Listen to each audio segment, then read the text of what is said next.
បាទជំរាបសួរពុកម៉ែបងប្អូនថ្ងៃនេះមកណែនាំរថយន្តថ្មីមួយគ្រឿងទៅនឹងរៀបចំហើយថ្មីក្តៅទេណាពុកម៉ែបងប្អូនបាទសម្រាប់រថយន្តនៅខាងមុខខ្ញុំបាទនេះបាទ Toyota Land Cruiser ឆ្នាំផលិត2008ធ្វើការ upgrade ឡើង 021 ជាប្រភេទរថយន្តស្លាកលេខភ្នំពេញ 2BP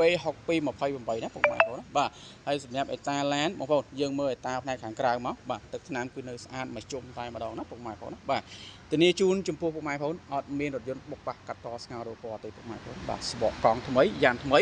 បាទជូនឲ្យពុកម៉ែបងប្អូនតែម្ដងបងប្អូនចាប់អារម្មណ៍អីបាទសម្រាប់ Toyota Land Cruiser មួយគ្រឿងនេះមកអត់ខកជើងទេបាទរីពុកម៉ែបងប្អូនបាទស្វាគមន៍បាទគ្រប់25ខែកង់តែម្ដងណាពុកម៉ែបងប្អូនបាទហើយមកនិយាយពីផ្នែកខាងក្នុងបងប្អូនបាទស្បែកពុកគឺនៅស្អាតភ្លឹងបាទ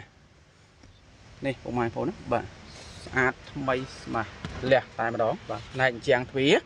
បាទអត់មានស្នាមបាក់ស្នាមបែកកន្លែងណាទេហើយបើយើងមើលពីកលុកកលៀតនេះវិញផងដែរ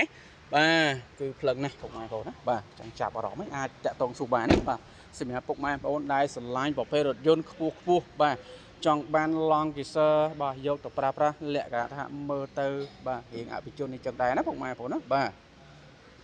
ហើយសម្រាប់តម្លៃស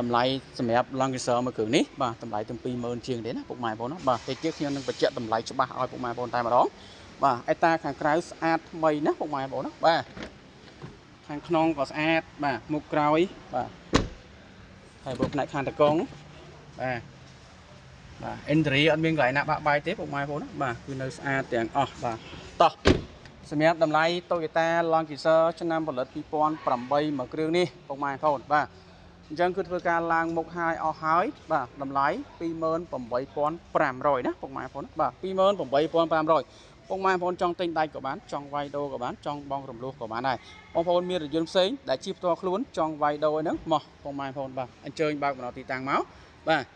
បងប្អូនមើលឡានខ្ញុំមើលឡានពុកម៉ែបងប្អូនបាទអរគុណច្រើនពុកម៉ែបងប្អូនចាប់អារម្មណ៍អាចឆាតសួរបានអាចតាក់ទងសួរបានបាទអរគុណច្រើន